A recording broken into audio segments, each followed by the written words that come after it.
Hello and welcome to Talking Tudors, a fortnightly podcast about the ever-fascinating Tudor dynasty. My name is Natalie Grueninger and I'll be your host and guide on this journey through 16th century England. Are you ready to step through the veil of time into the dazzling and dangerous world of the Tudor court? Without further ado, it's time to talk Tudors.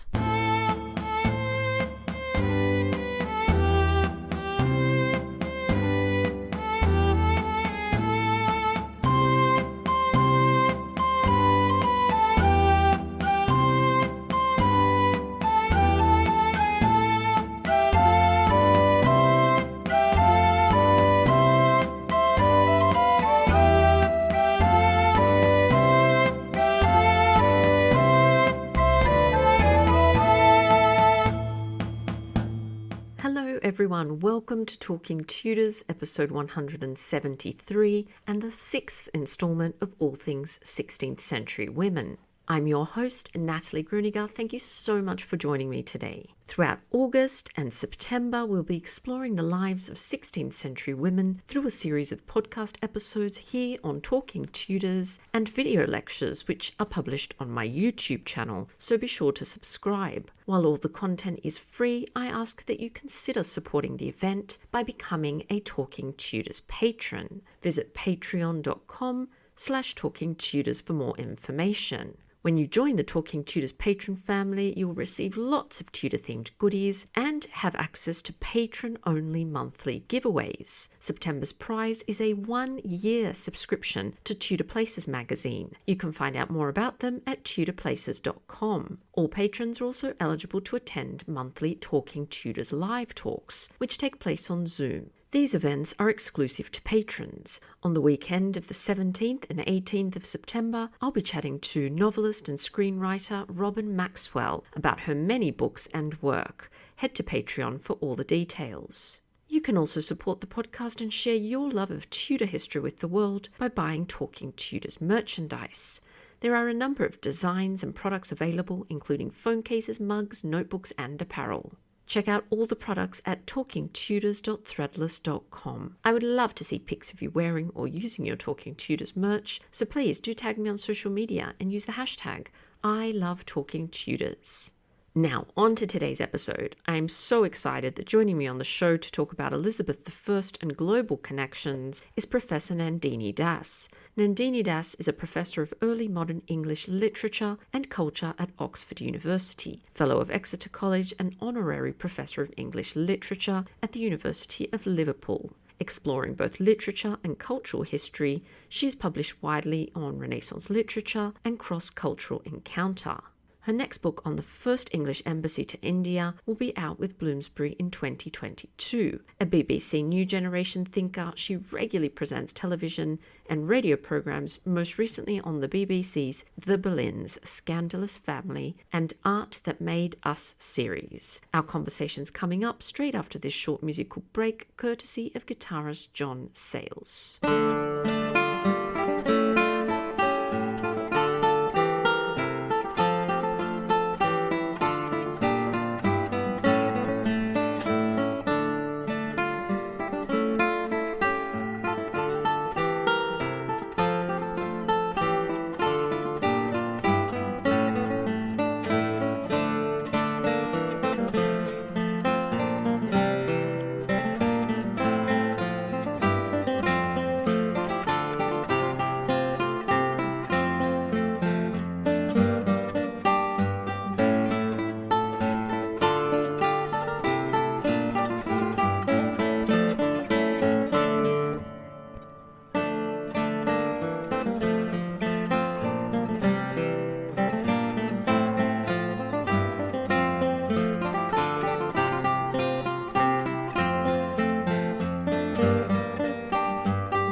Welcome to All Things 16th Century Women, Nandini. How are you?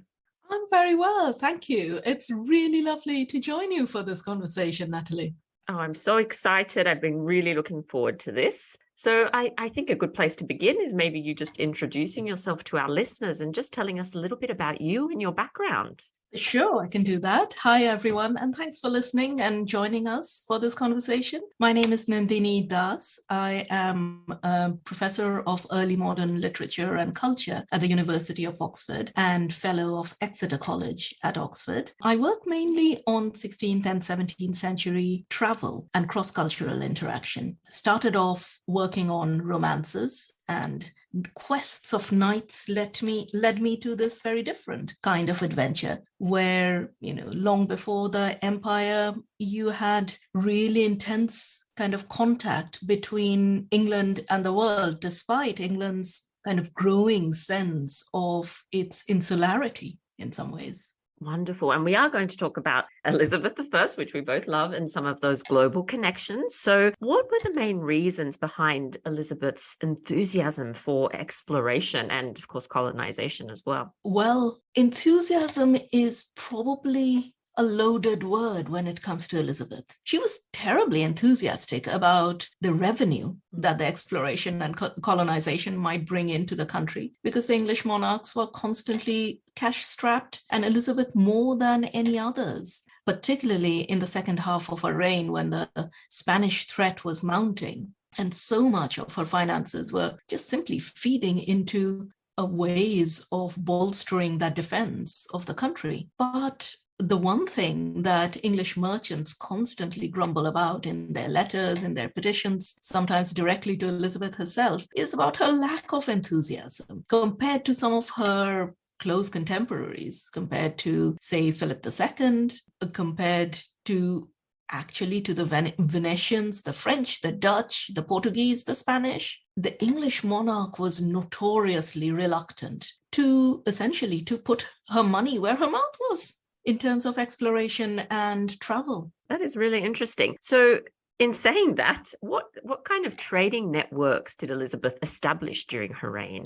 That's a really interesting question, actually, because the whole idea is slightly more complicated than simply establishing a trading network. What England had to do at this point was try to find ways of getting cheaper foreign luxury exports, which the English market really wanted, but at the same time find places, or as English merchants would put it, find vents for English wool. This is a country that produced a lot of very high quality wool, and that needed to be sold somewhere. So for Elizabethan traders and merchants, their trade tentacles, if we can call that, went a very long way. There were some merchants who were already dealing with lands as far as Russia. Elizabeth had letter exchanges, correspondence exchanges with her Russian counterpart, the Tsar at the time. On the other hand,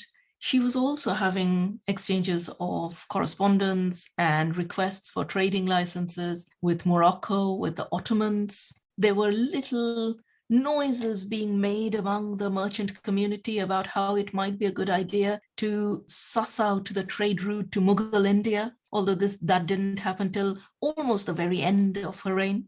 And if we think, Nandini, about some specific things, I like hearing all about the sort of nitty-gritty of it all in terms of food and fashion and, architecture at the time in the Elizabethan world. What were some of those main global cultural influences on some of those things? Okay, so let's think about it in concentric circles, spreading out from the little island of England and spreading further and further around the world. The closest, of course, is Europe, continental European fashion and art and music and tastes. You only have to think about Tudor portraits.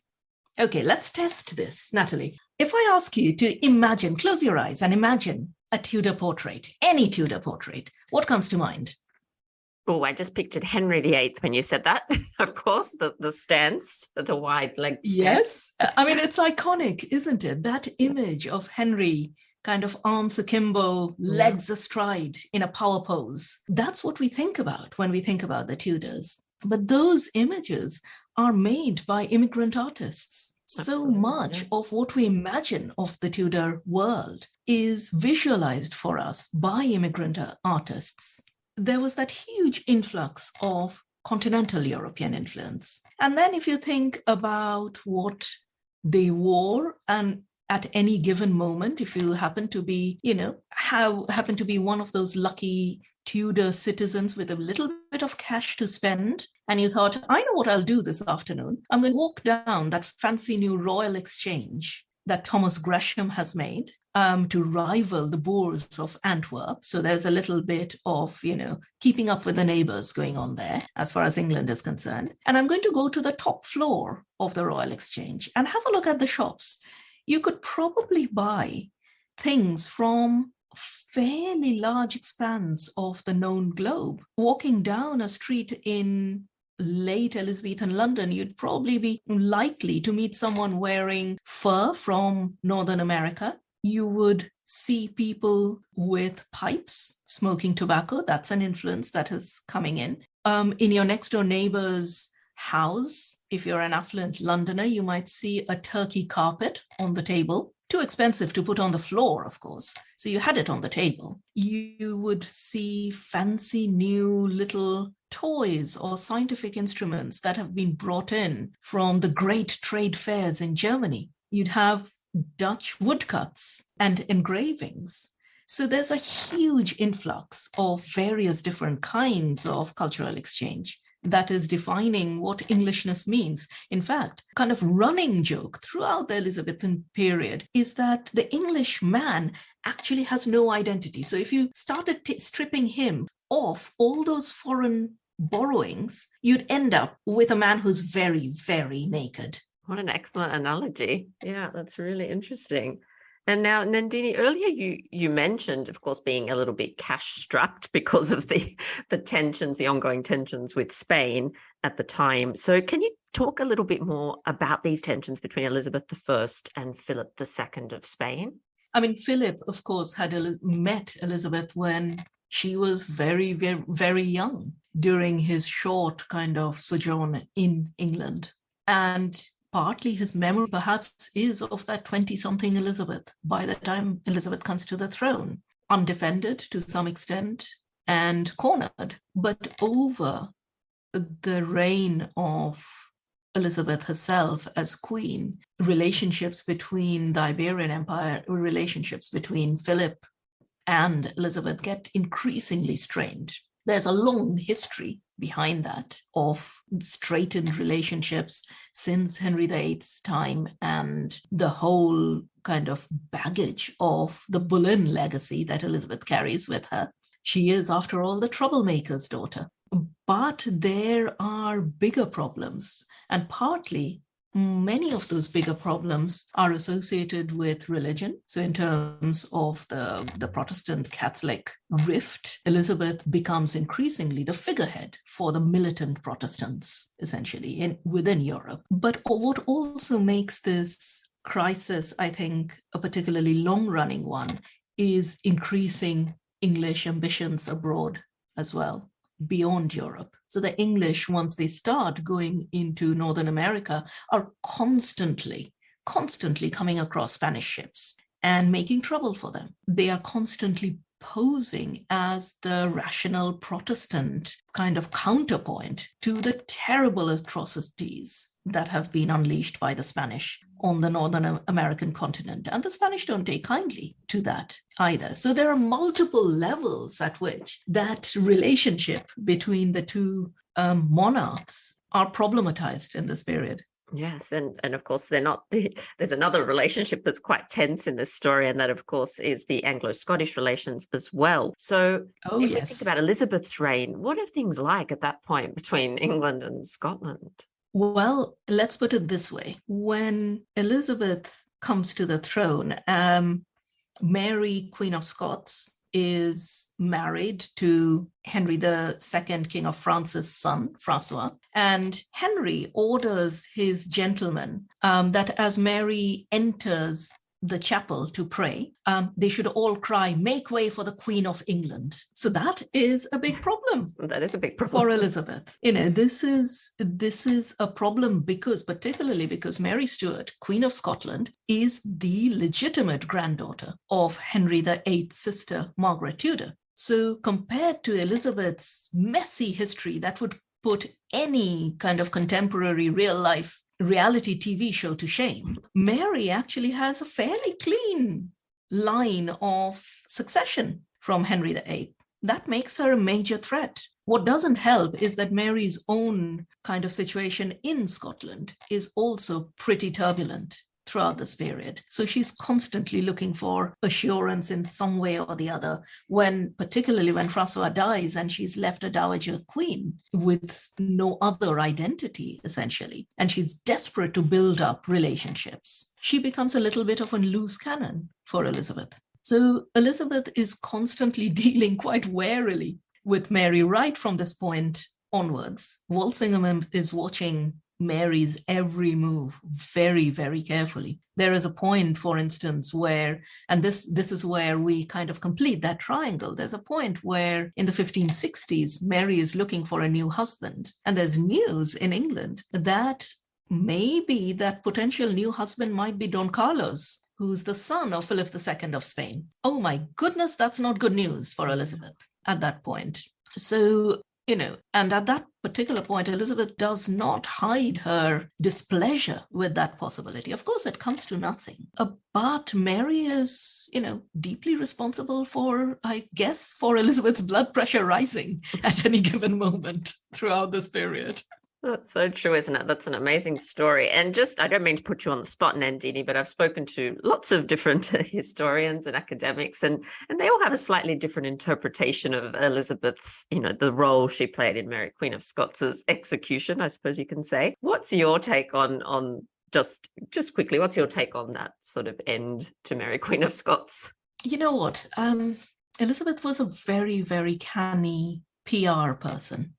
If there's one thing that she knew really well, it was about the power of public perception. And that image of a monarch, a divinely anointed monarch, being beheaded is not a good look in any monarchy. So I think personally, she was, and she would have every reason to resist that. But by that point, both due to the pressure of her own Privy Council and because of the kind of conflation of influences around Mary, Queen of Scots, she's put in a position where she has no option but take the short-term view rather than worrying about the precedent it might set for the future in that sense. And that's partly also, I think, the reason for her absolute obsession with the idea, the image of Richard II. Another image that she keeps coming back to that haunts her, this idea of a monarch being dethroned, of sovereignty being challenged. This is a woman who had spent an entire career creating an image of herself as this untouchable sovereign. So anything that exposes the vulnerability of the human body and the human neck under the ruff and the gown and the aura is dangerous for her. When I was doing, Nandini, a little bit of research into just Elizabeth and global connections and the Elizabethan court and the kind of wider world, I kept coming up with this phrase, of Elizabeth's sea dogs. So in case our listeners haven't heard of her sea dogs before, can you tell us a little bit about who they were and what was their particular function? Sea dogs is an interesting term, isn't it? Because again, there's so much latent Elizabethan power behind that.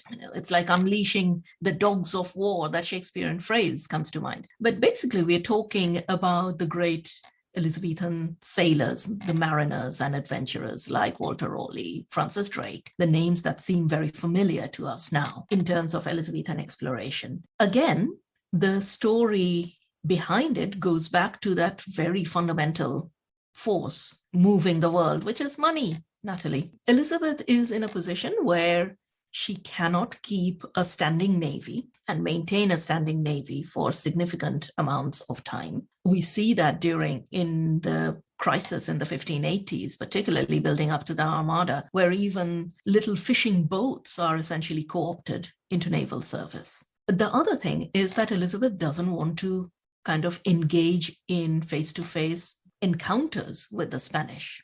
But what she can do is give independent mariners or ships the license to pillage. She can essentially turn a blind eye in that case, because they're still independent entities, essentially. They're not part of an English navy, so to say. And that's what she does. So the sea dogs that she lets loose on the great kind of ocean, and in terms of maritime trade, are the people like Raleigh, Elizabeth's favorite water, as she calls him quite often, are people who go out with the very view that they are going to explore potential trade routes. But on the way, if they happen to cross paths particularly with Spanish ships, well, that's extra reason for stopping and, so to say, refueling, isn't it?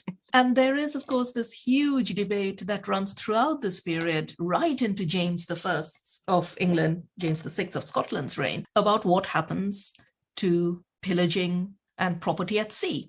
Land, you can understand. Land is owned by monarchs, and you cannot encroach beyond the borders of one monarch if you happen to be the sovereign of another nation, because that's a direct kind of attack. But where do you draw those borders on sea? And what happens when a ship is attacked or shipwrecked or anything like that? Who has the rights to it? Those questions start kind of simmering under the background of Elizabethan seafaring right from the very beginning.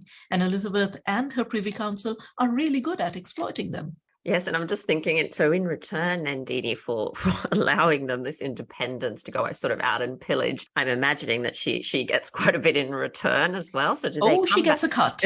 Yeah, she gets a cut. So she gets money, but she also gets goods as well, I imagine, that have, taken Absolutely. So she would, both Elizabeth and her Privy Council would get first dibs, essentially, on the treasures that are captured from these ships. And those treasures could range from anything from spices coming from the Spice Islands of Indonesia through the trade routes, to the silver from the silver mines of Mexico, to wonderful Chinese porcelain that are being imported through those global trade routes. So in Hatfield House, for instance, there's a moment where you have a great Chinese porcelain dinner service that is framed in silver and brought out to entertain the Queen. In recent years, there's been quite a bit of work done, some excellent work done on the Elizabethan connection with the Islamic world, which I think is quite fascinating. So I know this is a very sort of complex and big issue, but can you give us a little taste of that connection, perhaps?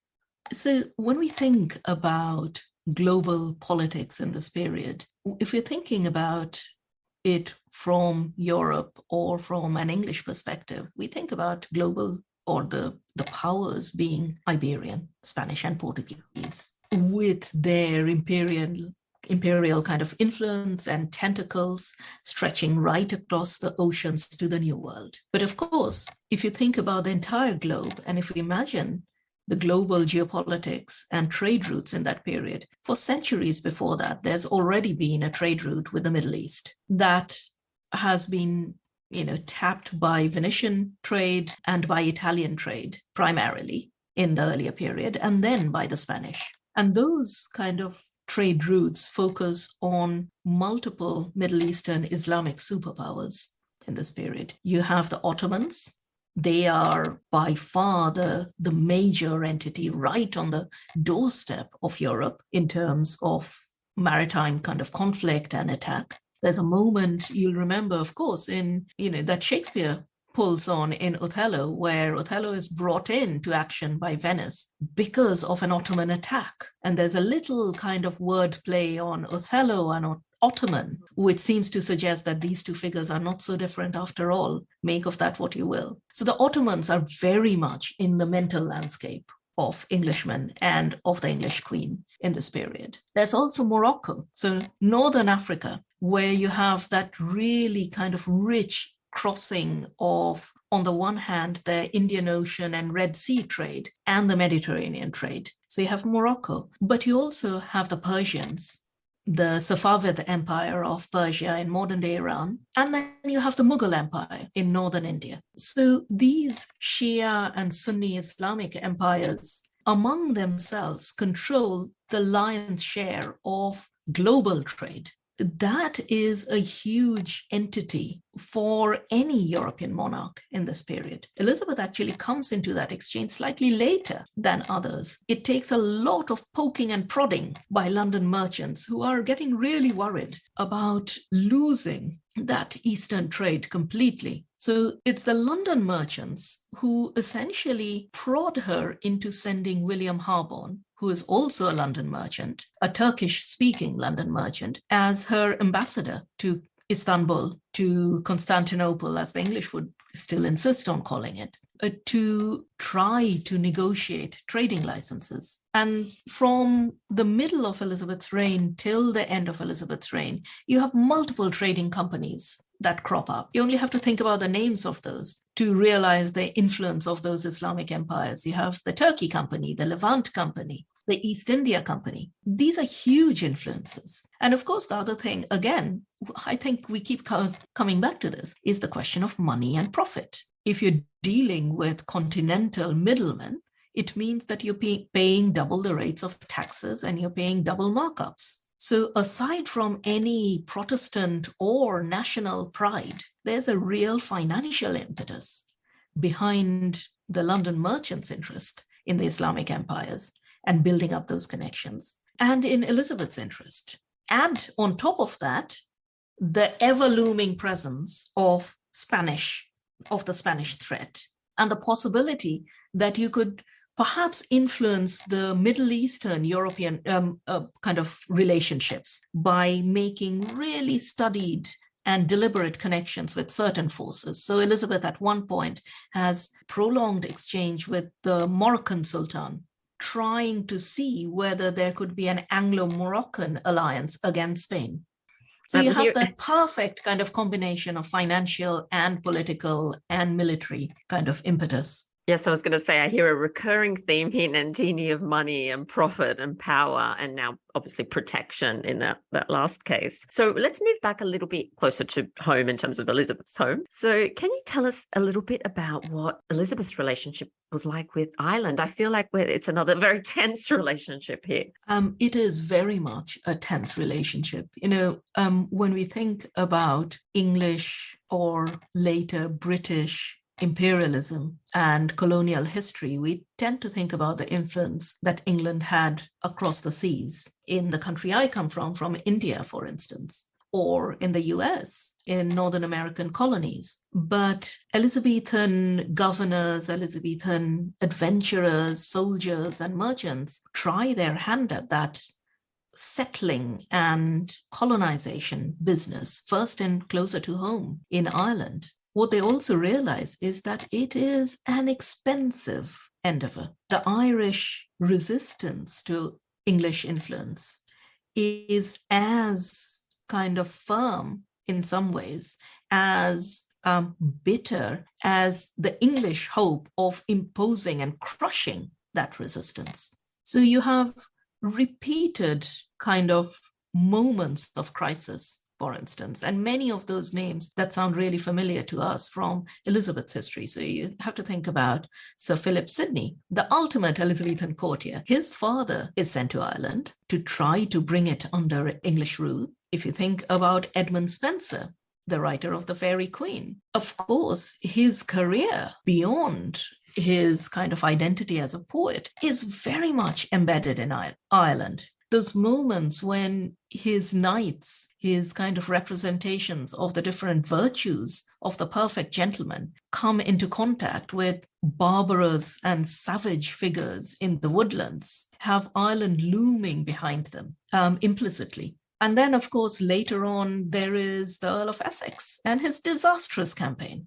Nandini, would you call it a golden age, this period of Elizabeth? I think it is, but I think perhaps that needs to be annotated. And as a literary scholar, annotation comes naturally to us, I suppose, to me, by the caveat that a golden age doesn't necessarily mean an absence of darkness or violence. It's a golden age of English encounter with the world. It's a golden age of creativity, but it is also a country in crisis in multiple ways, and multiple ways that resonate with us now. In the 1590s, when Elizabeth is entering the last decade of her reign, you have undergraduates at Oxford and Cambridge kind of lamenting the state of learning. And you have undergraduates at Cambridge writing plays about jobless undergraduates and about learning being under threat. These are conversations we're still having now. At the same time, in the Parliament,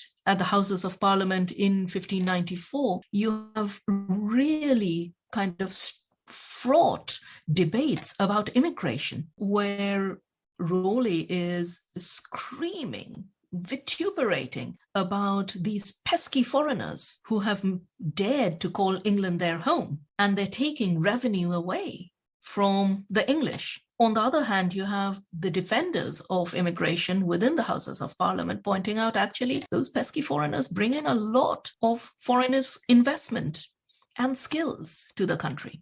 Beyond England, in the same period, you have violence being wrought on the west coast of Africa to Northern America. So I think the light of that golden age comes at a cost, and it's always worth remembering both sides of that story. Before I start bringing this to a close, are there any other links that perhaps I haven't asked you about that you feel that you'd like to mention? Any other connections, global connections, is what we've been discussing? Well, the one that we haven't talked about perhaps is the initial connections with India. And that's one that, I have a vested interest in because of my own origins, because of the deep kind of mark that Anglo-English contact with India has left on the subcontinent. But that story starts in the 1580s when the London merchants decide that if the Queen isn't going to invest in this enterprise, this Indian enterprise, they are going to send a ship themselves. And they do. So you have this first kind of funded voyage, reach India in 1583. In the port city of Goa in 1583. But at that point, you already have an Englishman who is resident in India. And his story, again, is one that I've been fascinated with over a decade, a man called Thomas Stevens, whose story is very much caught up in that earlier story we were talking about, the tension between Protestantism and Catholicism,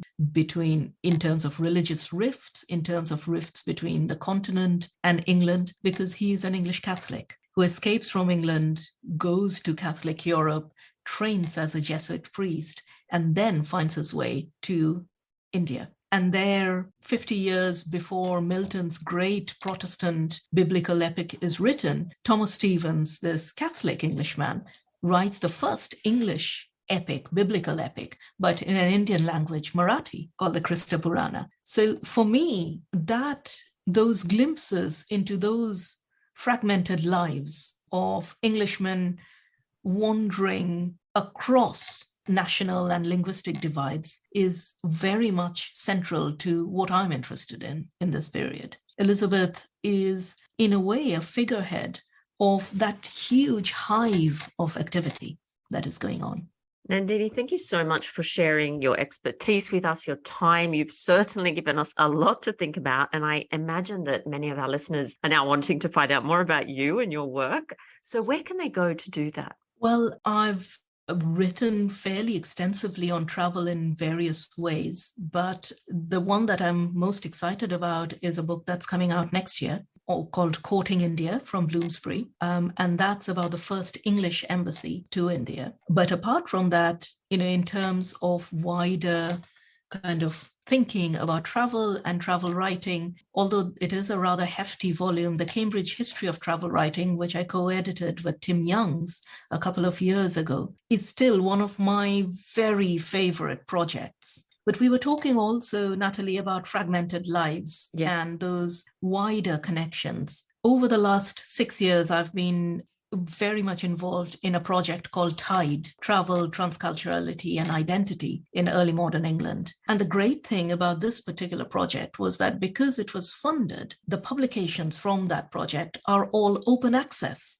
And that means they are free to read online rather than having to either buy them or pay for them or order them from a library. So if your listeners want to go to www.tideproject.uk, there are handy links to many of those publications, including some of those wonderful stories of people like Thomas Stevens, whom I've mentioned in our conversation just now. Fantastic. And I have spoken to two of your wonderful colleagues on the podcast before, so I will also link to that episode because they also shared those stories of lesser known people and those fragmented lives. So, and I'll put links to everything you've discussed. And I'm very excited for your new book, Nandini. That's really exciting. And once again, thank you so much for taking part in all things 16th century women and just for coming on and sharing your obvious passion and expertise with us.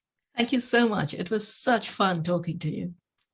Well, that brings us to the end of this episode of Talking Tudors. Thank you so much for joining us. I absolutely love to hear from listeners, so if you have any comments or suggestions, or just want to say hi, please get in touch with me via my website, www.onthetudortrail.com, where you'll also find show notes for today's episode. If you've enjoyed the show, please share the podcast with friends and family, and don't forget to subscribe, rate, and review. I also invite you to join our Talking Tudors podcast group on Facebook, where you can interact with other Tudor history lovers and hear all the behind-the-scenes news. You'll also find me on Twitter. My handle is On The Tudor Trail, and on Instagram as The Most Happy 78. It's time now for us to re-enter the modern world. As always, I look forward to talking Tudors with you again very soon.